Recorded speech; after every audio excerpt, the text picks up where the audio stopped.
Por 8 meses pensé que tenía el trabajo perfecto. Repartidor de pasteles personalizados para la panadería familiar Los Dulces Recuerdos, ganando $800 a la semana, más dinero del que había visto en mi vida. Entonces llegó esa mañana cuando 20 oficiales me rodearon y vi esas sustancias prohibidas por primera vez. Pasé los siguientes 8 años en una jaula de concreto, no culpándome a mí mismo, no culpando a mi cuñado Roberto que me recomendó el trabajo, sino planeando algo que nunca verían venir. Porque mientras ellos pensaban que esas paredes de prisión me quebrarían, mientras usaban mi panadería familiar para destruir otras familias, yo estaba aprendiendo, observando y contando los días hasta poder mostrarles lo que son las verdaderas consecuencias. 6 meses antes de que mi mundo se desmoronara, estaba sentado en el sofá raído de nuestro apartamento de 2 cuartos, navegando ofertas de trabajo en mi teléfono mientras Carmen dormía la siesta. Su vientre de 6 meses se movía ocasionalmente con las patadas del bebé, y cada movimiento me recordaba que el tiempo se agotaba. Nuestra cuenta bancaria mostraba 247.83. El alquiler vencía en 5 días. Las cuentas médicas del embarazo se acumulaban en la mesa de la cocina como una montaña de papel que no podíamos ignorar. Entonces la vi. Se busca repartidor de pasteles, Los Dulces Recuerdos, 800 $800 semanales, efectivo. Experiencia en repostería preferida, pero no necesaria. Horarios flexibles. Contactar inmediatamente. $800 a la semana. Carmen, susurré, sacudiéndola suavemente. Amor, mira esto. Ella abrió los ojos lentamente, su cara hinchada por el sueño y el embarazo. ¿Qué hora es? Las 3. Pero encontré algo. Le mostré el teléfono. Carmen frunció el ceño, leyendo cuidadosamente. Miguel, ¿no te parece extraño? ¿800 a la semana por entregar pasteles? Son pasteles personalizados, argumenté, aunque en realidad no tenía idea. Ya sabes, para bodas caras, quinceañeras elaboradas. La gente rica paga bien por cosas especiales. ¿Pero 800? Mira, amor, dije tomando su mano. Llevamos 3 meses buscando trabajo. He aplicado a 50 lugares diferentes. Nadie me ha llamado ni siquiera para una entrevista. Nuestro bebé llega en 3 meses y no tenemos nada. Nada. Carmen suspiró mirando hacia la pila de cuentas médicas. ¿Al menos vas a preguntar detalles antes de emocionarte? Llamé inmediatamente. Los Dulces Recuerdos, habla Miguel, respondió una voz mayor con acento ligeramente extranjero. Hola, llamo por el anuncio de repartidor. Perfecto, ¿tienes experiencia en repostería? Un poco, mentí, pero principalmente busco trabajo de entregas. Excelente. ¿Puedes venir mañana a las 8 de la mañana para una entrevista? Estamos en Avenida Industrial 485. ¿Mañana? Sí, por supuesto. Una cosa importante, joven. Este trabajo requiere discreción absoluta. Nuestros clientes valoran su privacidad, especialmente para eventos especiales. ¿Eres una persona discreta? Absolutamente. Perfecto. Pregunta por don Miguel. Soy el dueño. Esa noche no pude dormir. $800 semanales cambiarían nuestras vidas completamente. Podríamos pagar las cuentas médicas, comprar cosas para el bebé, incluso ahorrar un poco. A las 7 de la mañana siguiente manejé hacia Avenida Industrial. El área no era lo que esperaba. Almacenes, talleres mecánicos, negocios que no parecían muy prósperos. Los Dulces Recuerdos estaba en un edificio modesto de ladrillos con ventanas polarizadas. Adentro, el aroma a canela y vainilla era abrumador. Había vitrinas con pasteles hermosos, quinceañeras elaboradas, pasteles de boda de 3 pisos, creaciones que parecían obras de arte. ¿Miguel Ramírez?, preguntó un hombre de unos 60 años, bajito pero con presencia imponente. Tenía manos de panadero, cubiertas de harina, pero usaba un reloj caro. Sí, señor. Don Miguel, supongo. Exacto. Ven, vamos a mi oficina. Su oficina era simple pero ordenada. Escritorio de metal, archivos, fotos de pasteles en las paredes. Pero lo que me llamó la atención fueron las múltiples líneas telefónicas. ¿Para qué necesitaba una panadería pequeña 6 teléfonos diferentes? Cuéntame sobre ti, dijo, estudiándome cuidadosamente. Tengo 28 años, esposa embarazada, necesito trabajo estable. He trabajado en construcción, delivery, almacenes. Soy confiable y puntual. ¿Problemas con la ley? Nunca. ¿Drogas? No, señor. ¿Tienes licencia limpia? ¿Completamente limpia? Don Miguel asintió, marcando cosas en una libreta. El trabajo es simple. Llegas a las 6 de la mañana, recoges las entregas del día, sigues las direcciones exactas, entregas solo a la persona especificada, cobras si es necesario, regresas con los recibos firmados. Suena perfecto, pero hay reglas estrictas. Primera, nunca abres las cajas. Los pasteles son obras de arte delicadas. Segunda, si alguien hace preguntas sobre el contenido, eres solo el repartidor. Tercera, algunas entregas son para clientes muy privados. Discreción absoluta. Entiendo perfectamente. ¿Preguntas? ¿Cuándo empiezo? Don Miguel sonrió por primera vez. Mañana. Carmen va a preparar tu primer lote de entregas esta noche. ¿Carmen? Mi sobrina. Ella maneja la producción nocturna para clientes especiales. Esa noche le conté todo a mi Carmen, dejando fuera los detalles extraños que no podía explicar. ¿6 líneas telefónicas?, preguntó. ¿Probablemente toman muchos pedidos? ¿Ventanas polarizadas? ¿Para mantener fresco el interior, supongo? ¿Producción nocturna? Pasteles elaborados toman tiempo. Es más eficiente trabajar de noche. Carmen me miró con esa expresión que usaba cuando sabía que yo estaba convenciéndome a mí mismo de algo. Miguel, prométeme que si algo se siente mal, te sales inmediatamente. Por supuesto, amor. Mi primer día comenzó a las 5:30 de la mañana. Quería llegar temprano para causar buena impresión. Los dulces recuerdos se veía diferente en la madrugada. Había una camioneta blanca estacionada atrás que no había visto el día anterior. Las luces estaban encendidas y podía escuchar voces adentro. Don Miguel me recibió con una sonrisa y una taza de café. Puntual, me gusta eso. Me entregó una libreta con direcciones escritas a mano. 3 entregas hoy, todas antes del mediodía. Las cajas estaban esperando en el mostrador principal. Pesadas, mucho más pesadas de lo que esperaba para pasteles. ¿Qué tipo de pasteles son tan pesados?, pregunté, tratando de sonar casual. Pasteles de fondant con decoraciones elaboradas, explicó Carmen, la sobrina de Don Miguel, apareciendo de la cocina trasera. Era una mujer de unos 30 años, cabello negro recogido, delantal manchado. Flores de azúcar, figuras moldeadas, estructuras internas para soporte. Tenía sentido. Los pasteles en las vitrinas tenían decoraciones increíblemente detalladas. Mi primera entrega fue a una casa bonita en los suburbios. Una señora elegante de unos 40 años abrió la puerta, vio la caja e inmediatamente se veía aliviada. ¿De los dulces recuerdos?, preguntó. Sí, señora. Perfecto. ¿Cuánto debo? 300 en efectivo, por favor. Me entregó $300 sin pestañear. ¿Qué pastel costaba $300? La segunda entrega fue similar. Casa cara, cliente que parecía estar esperando específicamente la entrega. Pago en efectivo sin discusión. La tercera entrega fue diferente. La dirección me llevó a un apartamento en un complejo más modesto. El hombre que abrió la puerta era joven, nervioso, y siguió mirando por encima de mi hombro como si esperara que alguien más apareciera. ¿Los dulces recuerdos?, preguntó, pero su voz temblaba. ¿Sí? ¿Trajiste todo? Solo tengo una caja de pastel, señor. Me miró confundido por un momento. Luego dijo, espera aquí. Desapareció por 5 minutos. Cuando regresó, tenía $500 en efectivo. Por las molestias, murmuró, tomando la caja rápidamente y cerrando la puerta. Esa noche le conté a Carmen sobre mi primer día, omitiendo la extraña tercera entrega. ¿$300 por un pastel?, preguntó. Pasteles personalizados para gente rica, repetí la explicación que me había dado a mí mismo. Durante las siguientes semanas establecí una rutina. Llegar temprano, recoger las cajas, seguir las direcciones, cobrar efectivo, regresar con recibos. Don Miguel siempre parecía satisfecho con mi trabajo, pero las entregas se volvían más extrañas. Horarios más tarde, direcciones en barrios menos seguros, clientes que parecían más nerviosos, más paranoides. Don Miguel, pregunté después de un mes, ¿por qué algunos clientes quieren entregas a medianoche? Trabajadores nocturnos, respondió sin levantar la vista de sus papeles.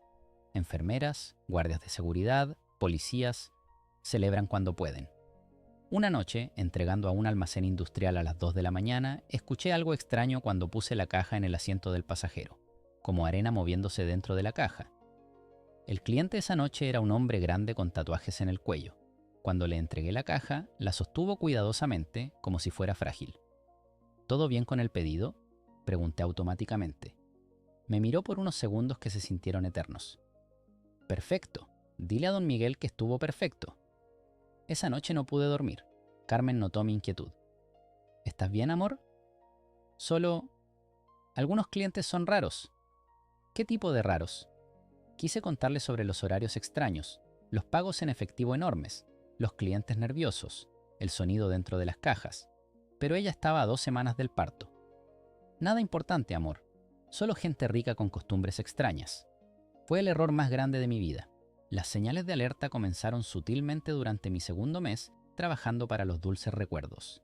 La primera fue Rodrigo, un repartidor que había trabajado ahí durante 6 meses antes de que yo llegara. Un martes por la mañana simplemente no apareció. Su casillero fue vaciado esa misma tarde. ¿Qué pasó con Rodrigo?, le pregunté a don Miguel. Se mudó con familia en otro estado, respondió sin levantar la vista. La gente viene y va en este negocio. Pero su esposa siguió llamando a la panadería durante semanas, preguntando dónde estaba su esposo. Carmen, la sobrina, siempre le decía que no tenían información de contacto. ¿Qué tipo de empleado desaparece sin decirle a su esposa? La segunda señal fue las entregas de último minuto. Don Miguel comenzó a darme cajas adicionales los viernes por la noche. Cliente especial llamó tarde, explicaba. Necesita entrega urgente. Estas entregas urgentes siempre eran a apartamentos baratos, siempre después de las 11 de la noche, y los clientes siempre pagaban el doble del precio normal, en efectivo, sin pestañear. ¿Por qué los clientes de emergencia nunca regatean el precio?, le pregunté a Carmen un día. Cuando necesitas algo urgentemente, pagas lo que sea, respondió, pero evitó mirarme a los ojos. Durante mi tercer mes, comencé a notar patrones extraños en los horarios. Las entregas normales, a casas bonitas en los suburbios, siempre eran entre las 10 a.m. y las 4 p.m. Las entregas especiales, a apartamentos, almacenes, casas en barrios duros, siempre eran después del anochecer. ¿Por qué los clientes ricos querían sus pasteles durante el día, pero los clientes pobres solo los querían de noche? La tercera señal me golpeó como un martillo. Estaba cargando una caja particularmente pesada cuando tropecé subiendo al camión. La caja se cayó desde mis brazos, golpeando el suelo con un sonido sordo que definitivamente no era pastel. El fondo de la caja se agrietó ligeramente, y por una fracción de segundo vi algo blanco y plástico asomándose por la grieta. ¿Qué pasó?, gritó Carmen desde adentro corriendo hacia mí.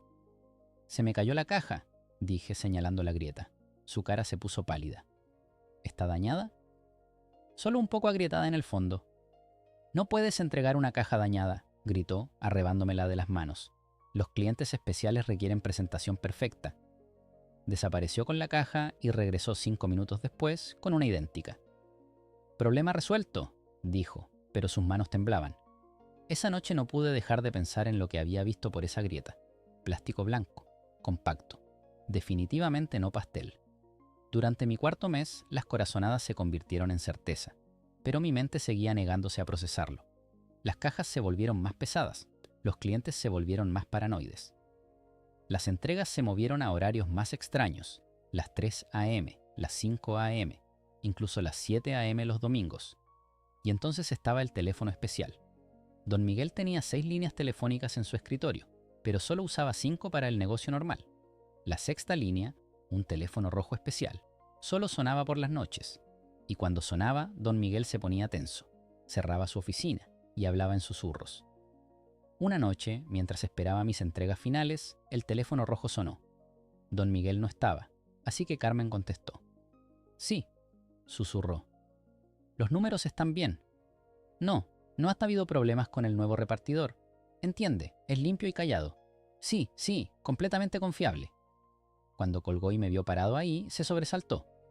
¿Cuánto escuchaste?, preguntó bruscamente. Nada, mentí. Solo vine por las entregas de esta noche. Me miró por un largo momento. Entonces dijo, Miguel, ¿has tenido alguna curiosidad sobre nuestros productos especiales? ¿Curiosidad? Ya sabes, preguntándote qué hay en las cajas pesadas. ¿Por qué algunos clientes pagan tanto? ¿Por qué algunas entregas son tan urgentes? Mi corazón comenzó a latir más rápido.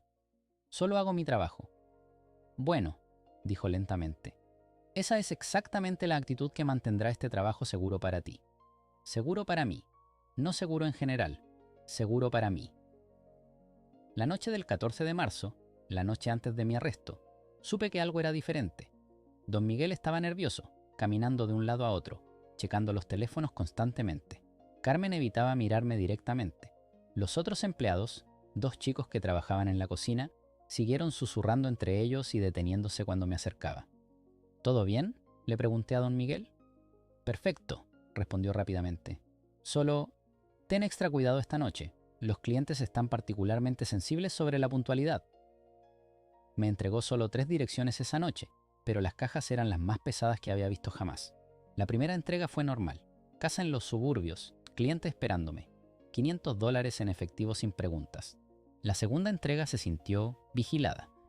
Mientras conducía hacia el apartamento, noté el mismo auto negro en mi espejo retrovisor por 6 cuadras consecutivas. Cuando me estacioné, el auto siguió de largo, pero las ventanas polarizadas me dieron escalofríos. El cliente en esa entrega estaba particularmente nervioso. ¿Alguien te siguió?, preguntó antes de siquiera saludarme. No creo, respondí honestamente. ¿No crees o no te siguieron? No me siguieron. Tomó la caja rápidamente, me pagó y cerró la puerta sin decir nada más. Para la tercera entrega, apartamento 23B en complejo residencial Vista Hermosa, eran las 8:15 p.m. Un edificio de 3 pisos, mal iluminado, con autos estacionados irregularmente por todo el estacionamiento. Subí al segundo piso, encontré la puerta 23B y toqué 3 veces como siempre hacía. Un hombre joven abrió, 20 y pico años, nervioso, sudando aunque la noche estaba fresca. ¿Los dulces recuerdos?, preguntó, pero su voz temblaba visiblemente. Sí, señor. ¿Trajiste la llave especial? Por primera vez en 4 meses, un cliente me preguntó directamente sobre la llave especial. Don Miguel me había dicho que algunos clientes podrían pedirla para inspeccionar la calidad del producto, pero nunca había pasado. Saqué la pequeña llave dorada de mi bolsillo. ¿Para qué la necesita? Para verificar que todo esté correcto, murmuró, tomando la caja y poniéndola en la mesa de su pequeña sala. Insertó la llave en lo que parecía ser solo una decoración en el lado de la caja. ¡Clic! La parte inferior de la caja se abrió como un cajón secreto, y ahí estaba, paquetes blancos, docenas de ellos, envueltos en plástico grueso, compactados perfectamente, apilados donde debería haber estado solo pastel. Mi mente se negó a procesar lo que veía. Durante 4 meses había estado transportando... ¿Qué es?, comencé a preguntar, mi voz sonando lejana y extraña. Bang, bang, bang. El sonido de una puerta siendo golpeada violentamente explotó por el pasillo. ¡Policía! ¡Abran la puerta! El tiempo se ralentizó. El hombre joven corrió hacia la ventana, tratando de abrirla frenéticamente.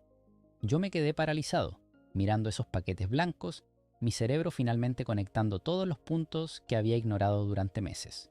Los horarios extraños, los precios ridículos, los clientes paranoides, el peso de las cajas, las llaves especiales, los compartimentos secretos. Había estado transportando contrabando durante 4 meses. Crash. La puerta del apartamento explotó hacia adentro. Oficiales con chalecos antibalas, armas desenfundadas, luces brillantes cegándome. ¡Al suelo! ¡Al suelo ahora! Manos donde podamos verlas. Mis piernas se doblaron automáticamente. El suelo frío golpeó mis rodillas, luego mi pecho, mientras mis brazos se extendían instintivamente. Las esposas se cerraron alrededor de mis muñecas con un clic metálico que resonó en mi alma. ¿Es esta su mercancía?, gritó un oficial, señalando los paquetes blancos esparcidos por la mesa. Yo solo entrego pasteles, logré susurrar, mi voz sonando patética incluso para mí mismo. Claro que sí, dijo otro oficial con sarcasmo. Solo pasteles. Alguien me leyó mis derechos, Miranda, pero las palabras sonaban como si estuvieran bajo agua. Todo lo que podía escuchar era el latido de mi corazón y la realización horrible de que mi vida, la vida de mi familia, acababa de terminar. Por favor, murmuré mientras me levantaban del suelo. Tienen que entender, yo no sabía lo que había en las cajas. Nunca las abrí, solo era el repartidor. Eso es lo que todos dicen, respondió el detective que me esposaba. Mientras me llevaban por las escaleras hacia el auto patrulla, una sola pregunta siguió repitiéndose en mi mente. ¿Cómo no lo supe? ¿Cómo pude ser tan ciego? La respuesta era simple y devastadora. ¿Por qué no quise saber? $800 a la semana habían comprado mi silencio, mi ignorancia voluntaria y finalmente mi destrucción. 8 años. El juez me dio 8 años por participación consciente en una empresa criminal continua. Consciente. Como si hubiera sabido lo que hacía. La primera noche en penitenciaría estatal Riverside fue la más larga de mi vida. Celda de 2 por 3 metros, paredes de concreto que sudaban humedad, y un compañero de celda llamado Héctor que roncaba como motor de camión descompuesto. Primer día, ¿eh? Murmuró Héctor cuando me acosté en la litera inferior. ¿Por qué estás aquí? Distribución, respondí automáticamente, usando el término que había aprendido durante el juicio. Héctor se rió amargamente. Todos somos distribuidores aquí, hermano. Pero dime, ¿sabías lo que estabas distribuyendo? No. Entonces eres más pendejo que la mayoría. Durante esas primeras semanas aprendí las reglas no escritas de supervivencia carcelaria. No hacer preguntas sobre los crímenes de otros. No hablar sobre tu caso hasta estar seguro de con quién hablas. No mostrar debilidad. No mostrar miedo. Pero lo más importante, no confiar en nadie completamente. El sistema telefónico de la prisión se convirtió en mi conexión con el mundo exterior. 15 minutos máximo por llamada. Todas monitoreadas, solo números preaprobados. Mi primera llamada fue 3 días después de llegar. Carmen, amor, ¿cómo estás? Silencio largo. Demasiado largo. Estoy bien, Miguel. ¿Y el bebé? ¿Cómo está el bebé? Nació hace 2 días. Su voz sonaba plana, vacía. Un niño. Diego, como acordamos. Me quebré. Ahí mismo, parado en esa cabina telefónica mugrienta, rodeado de criminales, lloré como no había llorado desde niño. Carmen, lo siento tanto, lo siento tanto. Lo sé, susurró. Yo también. ¿Necesitas algo? ¿Dinero? ¿Ayuda? Mis padres pueden... No necesito nada de tu familia, respondió fríamente. Ellos piensan que eres culpable también. Esa frase me golpeó más fuerte que cualquier puño. Mi propia familia había decidido que yo era realmente un criminal. Durante los primeros meses mantuve esperanza desesperada. Mi abogado público, un hombre de 50 años llamado Rodríguez que manejaba 40 casos simultáneamente, habló vagamente de apelaciones. Su situación es complicada, señor Ramírez, me dijo durante nuestra única reunión en prisión. Los fiscales tienen evidencia sólida de que usted transportó materiales ilegales repetidamente durante meses. Pero no sabía lo que transportaba. Eso será difícil de probar, especialmente considerando que nunca reportó las circunstancias sospechosas que ahora admite haber notado. ¿Qué circunstancias sospechosas? Los horarios extraños, los pagos en efectivo excesivos, los clientes nerviosos. Todo está en los reportes policiales de su interrogatorio inicial. Había hablado demasiado durante el interrogatorio, tratando de probar mi inocencia. En lugar de eso, había proporcionado evidencia de que debería haber sabido que algo estaba mal. Después de 6 meses, Rodríguez dejó de responder mis llamadas. La apelación nunca se materializó. Fue entonces cuando llegó la primera carta. El sobre era blanco, sin remitente, entregado a través del sistema postal normal de la prisión. Adentro, papel caro, escritura elegante. Estimado señor Ramírez, esperamos que se esté adaptando bien a su nueva situación. Queremos que sepa que su familia está en nuestros pensamientos durante estos tiempos difíciles. Su esposa Carmen ha mostrado notable resistencia desde el nacimiento de Diego. Es una mujer fuerte, claramente capaz de manejar responsabilidades significativas. Creemos firmemente en apoyar a las familias de empleados que han enfrentado circunstancias desafortunadas. Por esa razón, hemos extendido nuestra mano amiga a Carmen y al pequeño Diego. Esperamos que entienda la importancia de mantener ciertas discreciones sobre asuntos comerciales pasados. La estabilidad familiar depende a menudo de evitar complicaciones innecesarias. Sus amigos preocupados. Leí esa carta 20 veces antes de entender completamente lo que decía. Conocían el nombre de mi hijo recién nacido. Habían extendido su mano a Carmen. Y sutilmente, elegantemente, me estaban diciendo que mantuviera la boca cerrada. Llamé a Carmen inmediatamente. ¿Quiénes son los amigos preocupados que me escribieron? Pregunté, tratando de sonar casual. Pausa larga. ¿Qué carta? Una carta sobre apoyar a familias de empleados. Miguel, no sé de qué hablas. Carmen, la carta menciona a Diego por nombre. Menciona que alguien está ayudando. ¡Nadie me está ayudando!, gritó súbitamente. Estoy completamente sola con un bebé recién nacido. Mi esposo está en prisión y no tengo dinero para nada. Colgó. Esa noche no pude dormir. Carmen estaba mintiendo sobre recibir ayuda. ¿Pero por qué? La segunda carta llegó 2 semanas después. Estimado señor Ramírez, nos complace informar que Carmen ha aceptado nuestra oferta de asistencia temporal. $200 semanales para gastos básicos del bebé, sin obligaciones a largo plazo. Diego es un bebé hermoso y saludable. Carmen es claramente una madre natural, aunque comprensiblemente abrumada por las circunstancias. Su situación legal actual presenta desafíos significativos. Hemos investigado discretamente y creemos que cooperar completamente con las autoridades sería contraproducente para todos los involucrados. Su abogado podría beneficiarse de enfocar sus esfuerzos en aceptación en lugar de apelaciones problemáticas. Sus amigos preocupados. Esta vez no llamé a Carmen inmediatamente. Primero busqué a Carlos, un prisionero de 40 años que había estado en el mismo círculo criminal que los dulces recuerdos. «Carlos», le dije durante el almuerzo, «¿qué sabes sobre amenazas sutiles a familias?» Me miró cuidadosamente. «¿Por qué preguntas?» Le mostré la carta. Carlos la leyó 2 veces, luego silbó bajo. «Hermano, están siendo muy educados contigo». ¿Educados? Esto es clase alta de intimidación, no amenazas directas, no violencia explícita, solo implicaciones. ¿Qué tipo de implicaciones?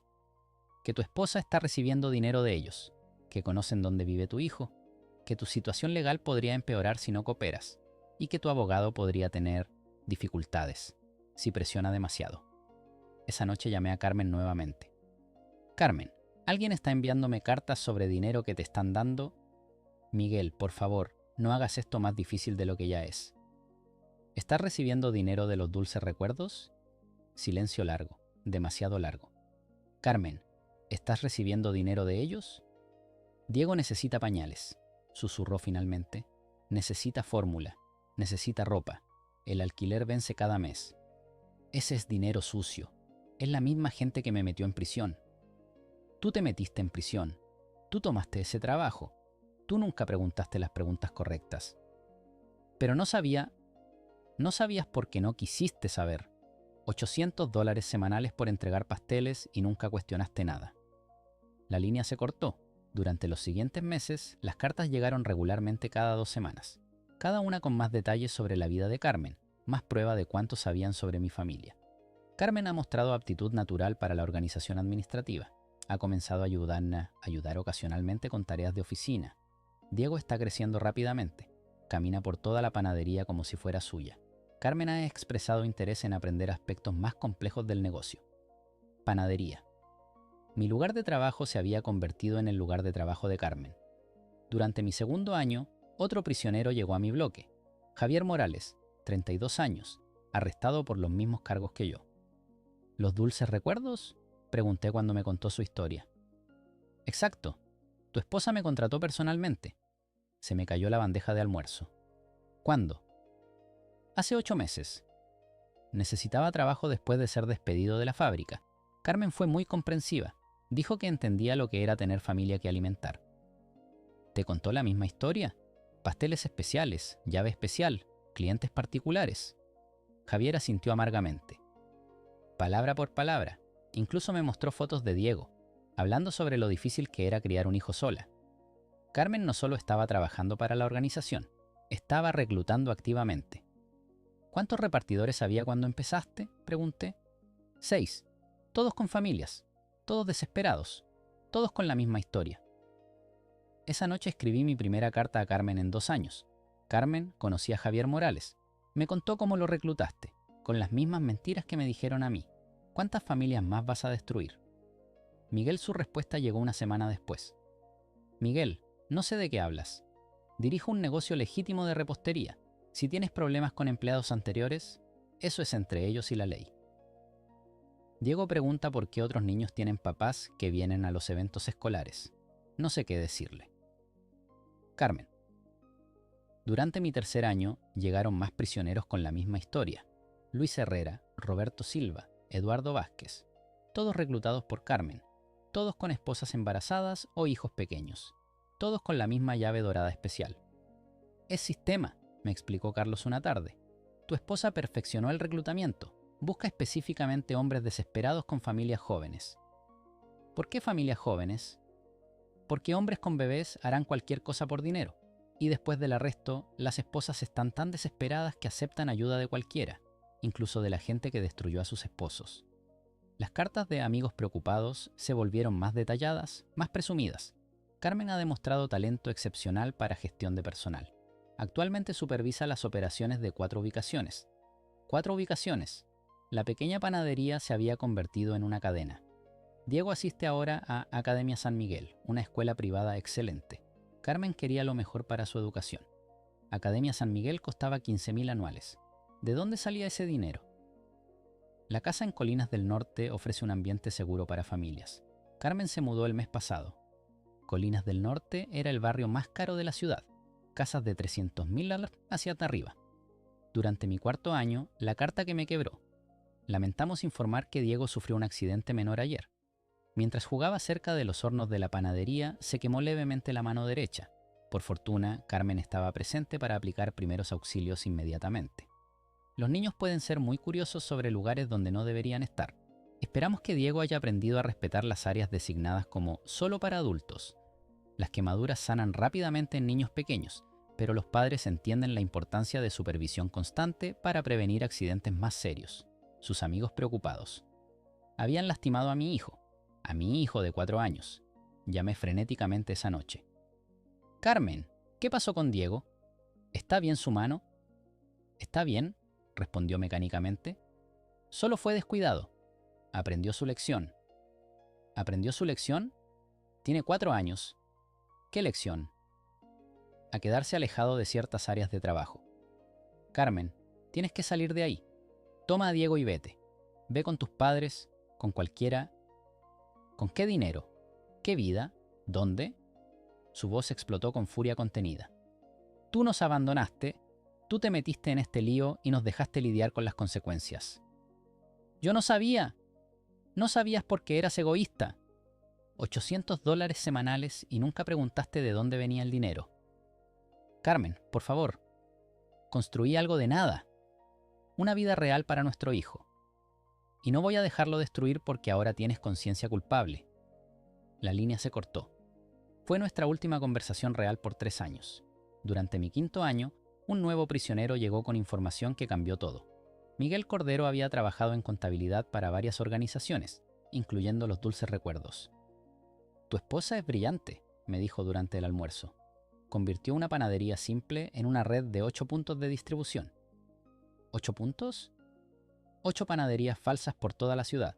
Misma operación, mismo sistema de reclutamiento. Tu esposa es ahora coordinadora regional. ¿Y mi hijo? Miguel me miró con lástima. Diego cree que su madre es una empresaria exitosa. Va a escuela privada, vive en casa grande, tiene todo lo que un niño pudiera querer. ¿Pagado con qué? Con las vidas destruidas de 43 repartidores arrestados en los últimos 4 años. 43 familias como la mía. 43 hombres en prisión. 43 esposas desesperadas siendo manipuladas hacia la misma trampa. Y Carmen era la arquitecta de todo. Esa noche, por primera vez en 5 años, no pensé en salir de prisión para reunirme con mi familia. Pensé en justicia. Las cartas siguieron llegando, pero ya no las leía con desesperación. Las leía con furia fría, catalogando cada detalle, cada prueba de lo que Carmen había construido usando mi arresto como catalizador. Porque finalmente entendía la verdad. Carmen no había sido víctima de las circunstancias, había sido la beneficiaria. Durante mi 5.º año en prisión, un nuevo prisionero llegó a mi bloque que cambiaría para siempre mi entendimiento de lo que Carmen realmente había hecho. Se llamaba Tomás Delgado, 35 años, padre de 3 niños, y había sido arrestado exactamente de la misma manera que yo. Pero había un detalle que me heló la sangre. Tu esposa, me dijo durante nuestro primer almuerzo juntos, es la persona más convincente que he conocido en mi vida. ¿Qué quieres decir? Tomás me miró con una expresión que mezclaba admiración y amargura. Cuando me entrevistó para el trabajo, sabía exactamente qué decir. Sabía que mi esposa estaba embarazada de gemelos. Sabía que habíamos perdido nuestra casa. Sabía que mi madre necesitaba medicinas caras para su diabetes. ¿Cómo sabía todo eso? Porque había investigado. Carmen no recluta gente al azar, veros hermano. Ella estudia a sus objetivos. Tomás sacó una carta arrugada de su bolsillo, una carta que había guardado de su proceso de contratación. Mira esto, dijo, mostrándome el papel. Era papel membretado de Los Dulces Recuerdos, pero no la versión simple que yo recordaba. Este tenía logo profesional, información de múltiples ubicaciones, certificaciones de la ciudad.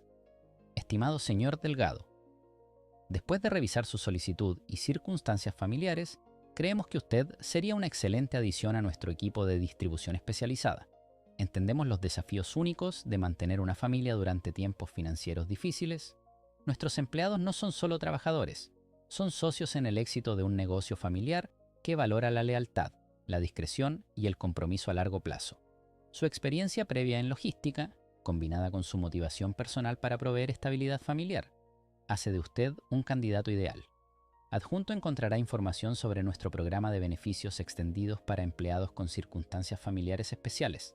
Atentamente, Carmen Ramírez, directora de operaciones, repetí, mi voz apenas un susurro. Cuando yo trabajé ahí, era solo la sobrina que ayudaba con la producción nocturna. Hermano, dijo Tomás lentamente, ¿en qué año fuiste arrestado? ¿Hace 5 años? Yo fui arrestado hace 6 meses. En estos 5 años, tu esposa construyó un imperio.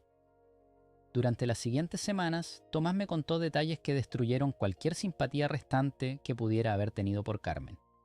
Los Dulces Recuerdos ya no era una sola panadería, era una corporación registrada con 12 ubicaciones a través de 3 condados. Carmen había establecido oficinas corporativas en un edificio de vidrio en el distrito comercial. Tiene un asistente personal, me dijo Tomás, una contadora, un equipo legal, incluso tiene un chofer. ¿Un chofer? Maneja un Mercedes nuevo. Vive en una mansión en Colinas Altas. No Colinas del Norte, Colinas Altas. Esa es la zona donde viven los millonarios reales. Colinas Altas, casas de $1 millón hacia arriba. ¿Y Diego? La expresión de Tomás se oscureció. Tu hijo... Diego es como un pequeño príncipe. Escuela privada de élite, clases de tenis, vacaciones en el extranjero. Pero... ¿Pero qué? Pero también pasa mucho tiempo en las oficinas corporativas. He visto fotos en los periódicos locales. Carmen lleva a Diego a eventos de negocios, ceremonias de apertura de nuevas ubicaciones, encuentros con funcionarios de la ciudad. ¿Qué tipo de eventos? Tu esposa es considerada una empresaria modelo ahora. Madre soltera que construyó imperio empresarial después de circunstancias familiares trágicas. Circunstancias familiares trágicas. Así describían públicamente mi encarcelamiento. La semana pasada, continuó Tomás, fue presentada con una llave a la ciudad por contribuciones excepcionales al desarrollo económico local. Esa noche no pude dormir. Carmen había convertido mi destrucción en su historia de éxito inspiracional. Durante las siguientes semanas, más prisioneros llegaron con historias similares. Pero lo que me impactó no fueron solo las historias, fue el patrón. Fernando Vega, 26 años, esposa con cáncer, necesitando dinero para tratamientos caros. Reclutado después de que Carmen, casualmente, se enterara de su situación a través de una campaña de caridad local. Andrés Moreno, 34 años, 5 hijos, perdió su trabajo cuando la fábrica cerró. Carmen lo contactó directamente después de leer sobre el cierre en el periódico. Raúl Hernández, 29 años, padre soltero, ex militar con PTSD.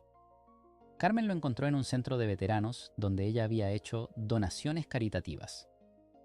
¿Ven el patrón?, les pregunté durante una de nuestras discusiones grupales en el patio de la prisión. Carmen no espera que la gente desesperada venga a ella, dijo Fernando.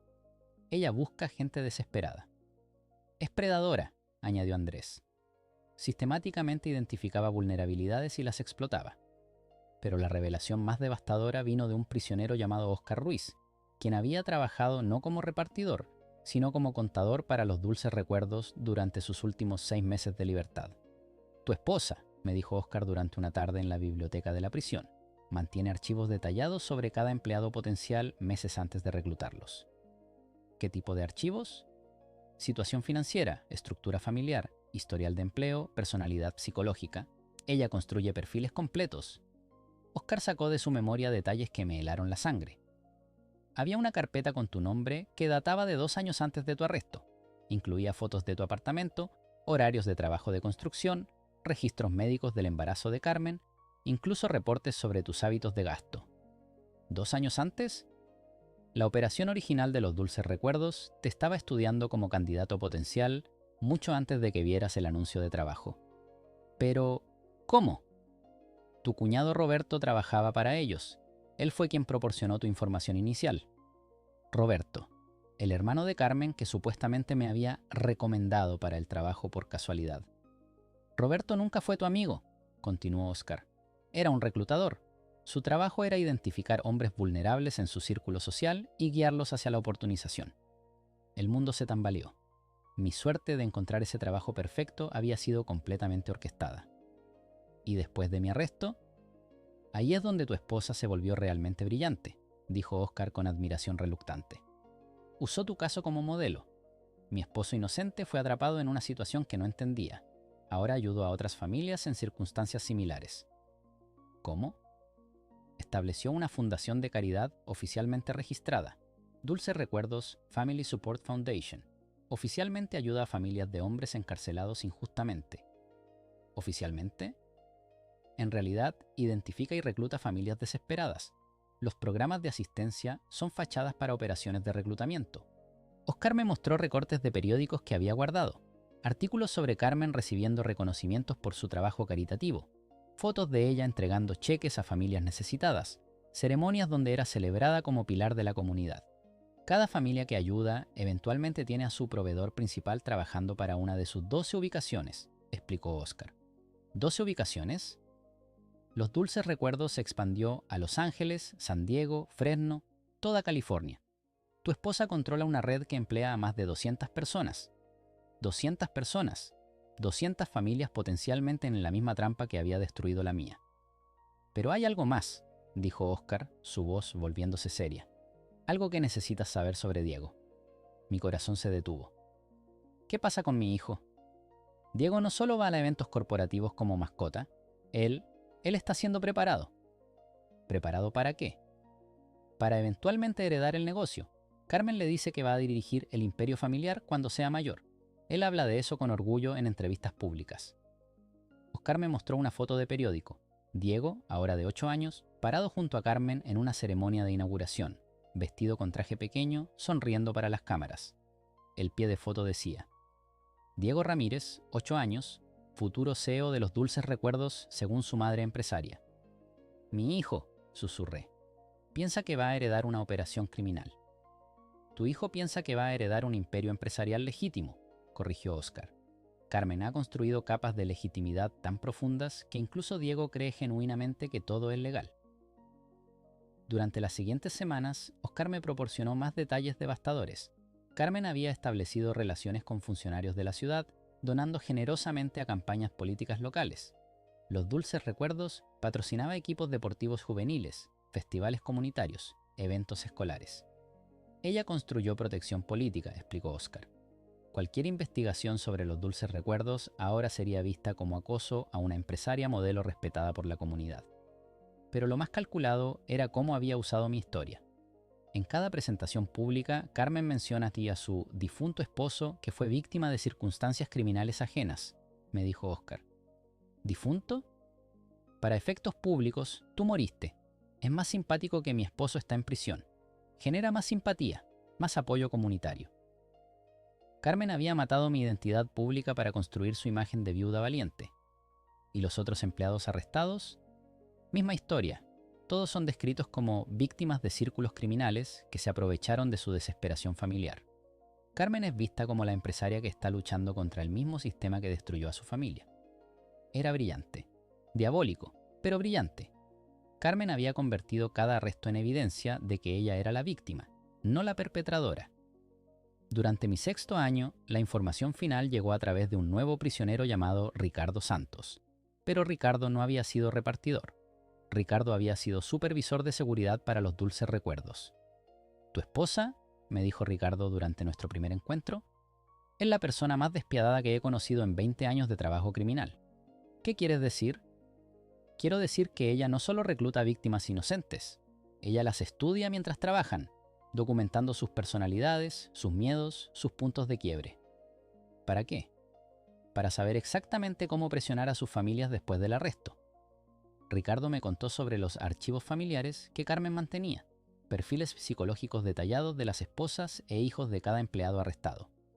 Sabía exactamente qué decir para mantener a cada familia cooperando. Para tu esposa original, Carmen, era dinero para el bebé. Para la esposa de Fernando, era ayuda con tratamientos médicos. Para la madre de Andrés, era asistencia con la hipoteca. Todas diferentes.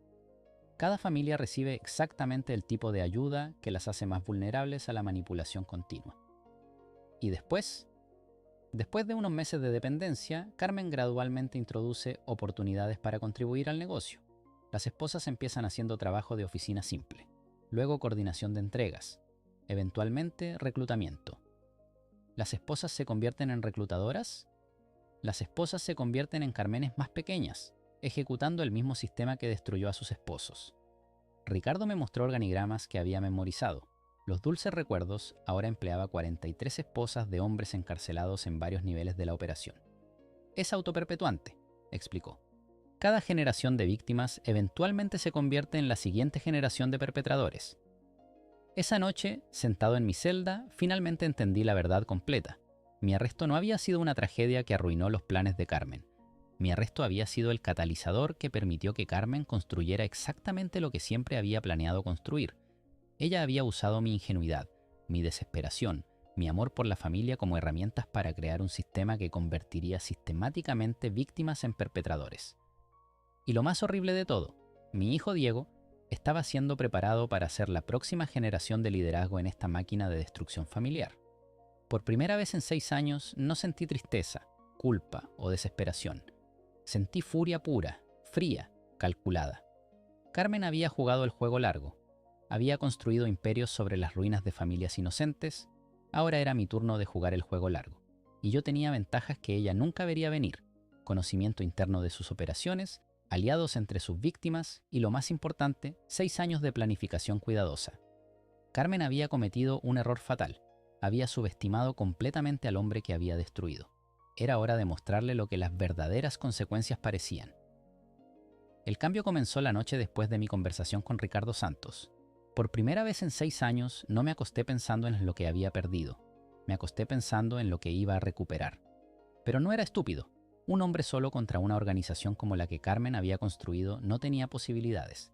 Necesitaba aliados, necesitaba información y necesitaba un plan que fuera tan sistemático y despiadado como el que ella había usado contra mí.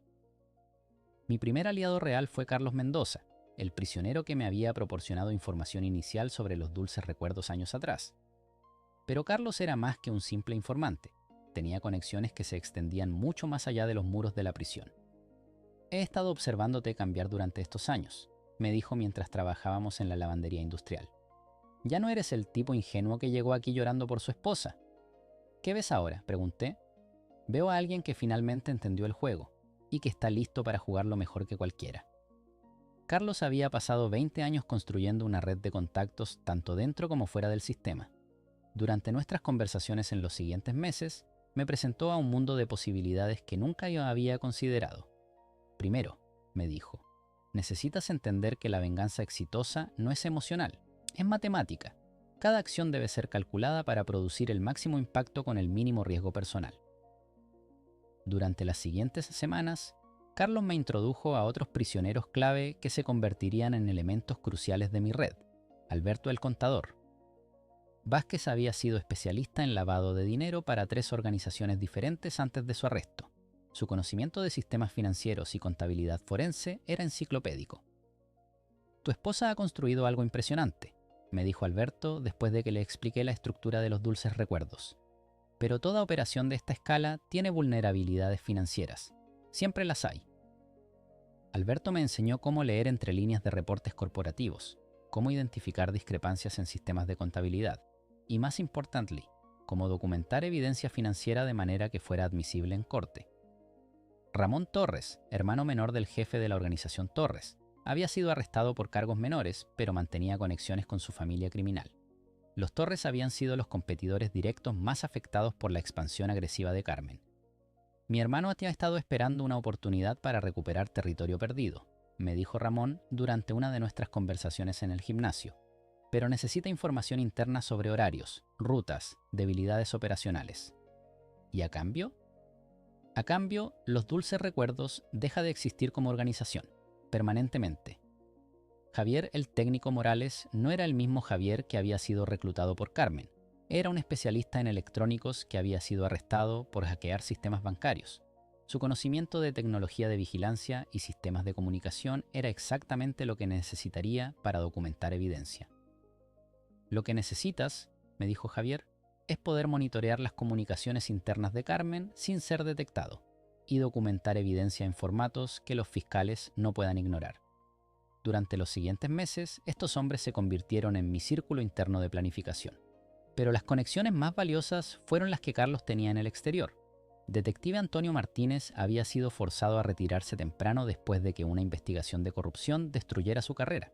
Según Carlos, Martínez había estado investigando los dulces recuerdos durante años, pero presiones políticas e interferencia departamental habían saboteado sus esfuerzos. Martínez odia a tu esposa tanto como tú, me dijo Carlos. Ella fue directamente responsable de arruinar varios de sus casos mediante sobornos estratégicos a informantes clave. A través de mensajes pasados por visitantes de Carlos, establecí comunicación inicial con Martínez. Su primer mensaje fue directo. Miguel, Carlos me ha contado tu situación. He estado esperando 5 años por alguien con acceso interno a las operaciones de Carmen. Si estás dispuesto a cooperar, tengo recursos que podrían interesarte. A.M. Ana Ruiz, periodista de investigación, había perdido su trabajo en el periódico principal, después de que presiones corporativas mataran su exposé sobre corrupción policial relacionada con organizaciones como los Dulces Recuerdos. Miguel, tengo 3 años de investigación sobre el imperio de tu esposa que nunca pude publicar por falta de fuentes creíbles internas. Si puedes proporcionar evidencia de primera mano, puedo garantizar cobertura nacional de la historia. A.R. Sofía Martínez, hermana del detective Martínez, trabajaba como administradora en la oficina del fiscal de distrito. No en casos grandes, pero tenía acceso a archivos y sistemas que podrían ser cruciales. Pero la conexión más importante fue establecida durante mi 7º año, Isabela Santos. Isabela era la hermana de Ricardo Santos, mi fuente de información sobre las operaciones de seguridad de Carmen. Pero Isabela no era solo familia de un prisionero, era abogada especializada en casos de crimen organizado. Miguel, mi hermano me ha contado sobre tu situación. Represento a familias de víctimas de operaciones como los Dulces Recuerdos. He estado construyendo casos civiles contra tu esposa durante 2 años, pero necesito testimonio interno para casos criminales federales. ¿Estarías dispuesto a discutir cooperación? I.S. Durante los siguientes meses, a través del sistema de mensajes de Carlos, comencé a recibir información regular sobre las operaciones actuales de Carmen. No eran cartas amenazantes como las que había recibido años atrás. Eran reportes de inteligencia detallados. Reporte de Detective Martínez. Enero. Los Dulces Recuerdos ha expandido a 18 ubicaciones en 4 condados. Personal total estimado, 340 empleados, 127 repartidores, 89 administradores, 67 seguridad, 43 contadores, 14 supervisores de reclutamiento. Ingresos mensuales estimados, 8.7 millones. 8.7 millones mensuales. Carmen había construido una operación masiva. Reporte de Ana Ruiz. Febrero. Carmen Ramírez ahora posee propiedades por valor de 12 millones, incluyendo mansión principal, casa de vacaciones en Cancún y oficinas corporativas. Mantiene cuentas bancarias en 7 instituciones diferentes. Ha donado más de $500,000 a campañas políticas locales en los últimos 2 años. Reporte de Sofía Martínez. Marzo. Archivos del fiscal de distrito muestran 73 casos relacionados con empleados de los Dulces Recuerdos en los últimos 4 años. 91% terminaron en confesiones de culpabilidad sin juicio. Patrón sugiere presión sistemática sobre defendidos para evitar testimonios públicos. Pero los reportes más valiosos vinieron de Isabela Santos. Reporte legal. Abril. He identificado 127 familias que han sido víctimas del sistema de reclutamiento de los Dulces Recuerdos. 89 de estas familias estarían dispuestas a testificar si se garantiza protección adecuada. Casos civiles podrían recuperar aproximadamente 43 millones en daños. 127 familias. Carmen había destruido sistemáticamente 127 familias usando el mismo método que había usado conmigo. Durante mi último año en prisión, la red de inteligencia se expandió aún más cuando nuevos prisioneros llegaron con información actualizada. Miguel Santos, sin relación con Ricardo, había trabajado como chofer personal de Carmen durante 6 meses antes de ser arrestado en una redada. Tu esposa, me dijo Miguel durante nuestro primer encuentro, no confía en nadie completamente, pero hay patrones en su comportamiento que podrían explotarse. Miguel me proporcionó información crucial sobre los hábitos personales y rutinas de Carmen.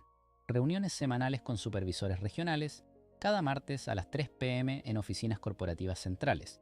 Llamadas telefónicas con proveedores superiores cada viernes exactamente a las 10 p.m. desde su oficina privada documentos financieros sensibles almacenados en caja fuerte personal en su mansión, no en oficinas corporativas.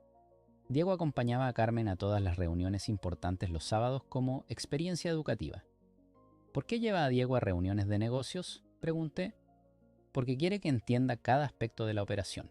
Él ya conoce nombres de supervisores clave, ubicaciones de almacenes principales, incluso códigos para comunicaciones internas.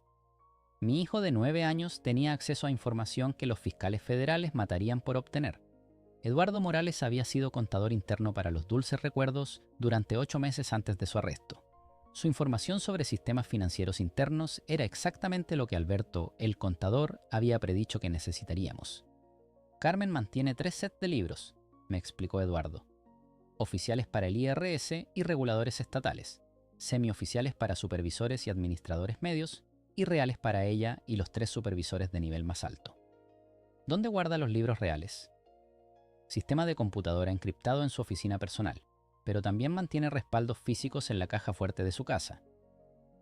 Durante mis últimos 6 meses en prisión, todos los elementos comenzaron a alinearse para lo que se convertiría en mi plan maestro. Detective Martínez había identificado el momento perfecto para acción coordinada. Carmen estaba planeando su expansión más ambiciosa Antaria hasta ahora. Absorber territorio controlado por los Torres, efectivamente declarando guerra abierta contra la organización rival más poderosa de la región. Ana Ruiz había completado su investigación y solo esperaba evidencia de primera mano para publicar una exposición que garantizaría atención nacional. Isabela Santos había construido casos civiles y criminales que solo necesitaban testimonio interno para proceder. Ramón Torres había confirmado que su hermano estaba listo para reclamar territorio perdido, tan pronto como los Dulces Recuerdos mostrara vulnerabilidad. Y yo tenía algo que ninguno de ellos tenía: conocimiento interno completo de cómo Carmen operaba, pensaba y tomaba decisiones. Durante mi última semana en prisión, Carlos me dio el regalo final: información sobre mi liberación que Carmen no sabía que yo tenía. Pagué para que esa información se mantuviera fuera de los sistemas que ella monitorea, me dijo. Tienes ventaja de sorpresa completa. ¿Cuánto tiempo antes de que se entere? Si eres cuidadoso, podrías tener días, incluso semanas antes de que sepa que estás libre. La noche antes de mi liberación, me senté en mi celda y revisé mentalmente todo lo que había aprendido, todos los contactos que había hecho, todas las piezas del rompecabezas que había recolectado durante 8 años. Carmen había usado mi ingenuidad contra mí. Había convertido mi amor por la familia en una herramienta de destrucción. Había construido un imperio sobre las ruinas de docenas de familias inocentes. Pero había cometido un error fatal. Había subestimado completamente lo que 8 años de planificación cuidadosa podrían lograr. Mañana comenzaría la fase final de algo que había estado construyendo pacientemente durante años. Carmen pensaba que había ganado el juego. No tenía idea de que el juego apenas estaba comenzando. Y esta vez yo tenía todas las ventajas. Mi primer día de libertad fue más extraño de lo que había imaginado durante 8 años. Caminar fuera de esos muros de concreto, sentir aire fresco sin barras de metal, ver el cielo sin alambres, debería haber sido libertad pura. En lugar de eso, me sentía como un depredador saliendo de hibernación. Carlos había arreglado todo perfectamente.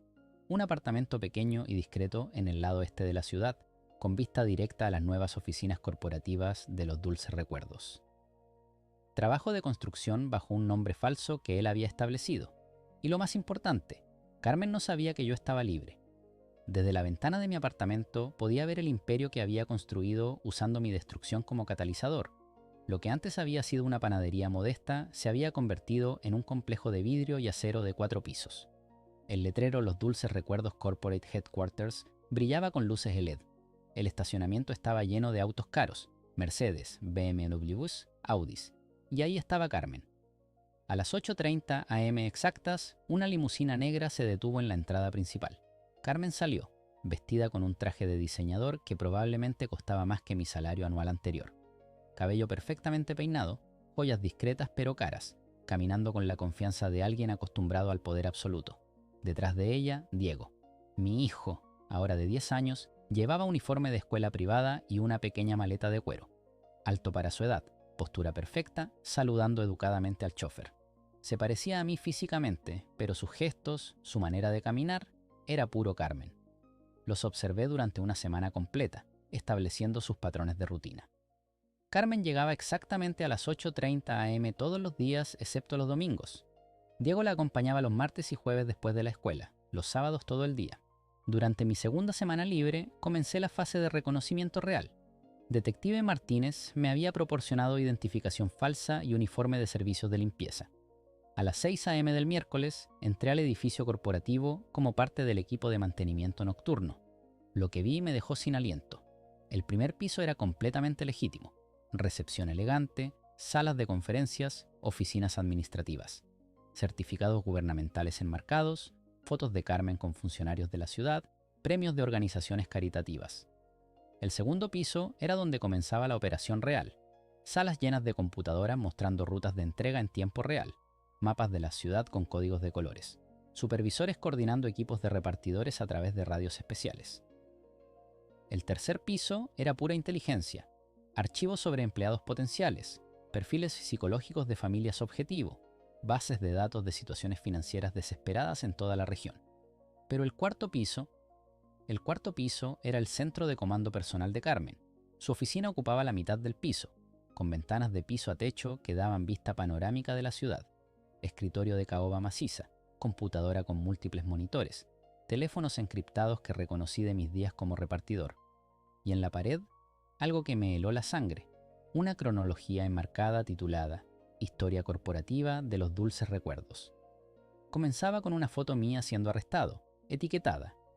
Tragedia familiar inspira misión corporativa. Continuaba con fotos de la primera expansión, reconocimientos comunitarios, ceremonias de apertura. Carmen había convertido mi destrucción en el mito fundacional de su imperio. Durante mi tercera semana libre, contacté directamente con mis aliados externos. Detective Martínez me encontró en un café de camioneros a las afueras de la ciudad. Se veía mayor, más desgastado, pero sus ojos tenían la intensidad de alguien que había estado esperando esta oportunidad durante años. ¿Qué necesitas de mí?, le pregunté sin preámbulos. Evidencia, registros financieros, comunicaciones internas, cualquier cosa que conecte las operaciones legítimas con las ilegales. Me entregó una caja pequeña llena de dispositivos de vigilancia de última generación, cámaras del tamaño de botones, grabadores de audio microscópicos, transmisores GPS. Esto no existe oficialmente, me dijo, pero si consigues evidencia sólida, garantizo redadas coordinadas simultáneas en todas las ubicaciones. Ana Ruiz fue mi segunda reunión. La encontré en un restaurante de comida china, una mujer de 30 años con la determinación de alguien que había perdido todo por perseguir la verdad. Tengo 3 años de investigación sobre tu esposa, me dijo, mostrándome una laptop llena de archivos. Conexiones políticas, lavado de dinero, víctimas documentadas. Solo necesito fuentes internas creíbles. ¿Qué tipo de fuentes? Grabaciones de reuniones, documentos financieros, testimonios de empleados actuales. Algo que pruebe que Carmen sabe exactamente lo que está dirigiendo. Isabela Santos, la abogada, fue mi tercera alianza crucial. Su oficina modesta contradecía la importancia de lo que había construido. Represento a 87 familias víctimas de los dulces recuerdos, me dijo, mostrándome archivos llenos de testimonios. Casos civiles por daños que totalizan 34 millones, pero necesito casos criminales federales para realmente destruir la organización. ¿Qué se necesita para casos federales? Evidencia de conspiracy across state lines, comunicaciones con proveedores superiores, proof of systematic racketeering. Durante mi cuarta semana libre, me reuní con Ramón Torres en un warehouse abandonado en el distrito industrial. Mi hermano ha estado esperando 5 años por esta oportunidad, me dijo, mostrándome mapas detallados del territorio controlado por los dulces recuerdos. Carmen tomó rutas que nuestra familia controlaba por generaciones. ¿Qué necesita tu hermano? Información sobre horarios de suministro, ubicaciones de almacenes principales, schedules de entregas grandes y coordinación perfecta con cualquier caos legal que puedas crear. Y después, los dulces recuerdos deja de existir, permanentemente. Al final de mi primer mes libre, todas las piezas estaban en su lugar para el plan maestro más calculado de mi vida. Fase alfa, infiltración total.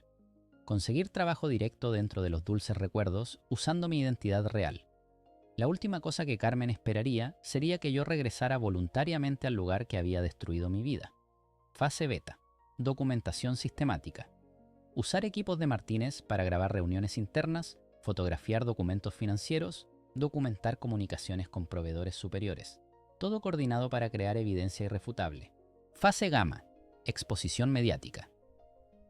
Entregar toda la evidencia a Ana Ruiz para exposición nacional simultánea con redadas policiales. Destruir la imagen pública de Carmen irreversiblemente. Fase Delta. Consecuencias territoriales. Usar el caos de las redadas como cobertura para que los Torres reclamen territorio, efectivamente eliminando cualquier posibilidad de que Carmen reconstruya. Fase Epsilon. Protección familiar. Asegurar la seguridad de Diego durante el colapso, posiblemente salvándolo de convertirse en la próxima generación de esta organización criminal. Pero había un elemento que ninguno de mis aliados conocía, algo que mantuve completamente secreto. Mi plan no era solo destruir el imperio de Carmen, mi plan era hacer que ella experimentara exactamente lo que yo había experimentado, la confusión de ser arrestada por crímenes que pensaba que eran legítimos, la traición de descubrir que la gente en quien confiaba había estado documentando evidencia contra ella, la desesperación de ver su vida cuidadosamente construida desmoronarse en minutos. Carmen había jugado el juego largo, construyendo sistemáticamente sobre mi destrucción durante 8 años. Ahora era mi turno de mostrarle lo que realmente significaba jugar para ganar. La venganza no iba a ser emocional, iba a ser matemática, precisa, imparable. Y comenzaría exactamente donde todo había empezado, con un hombre desesperado buscando trabajo en los dulces recuerdos.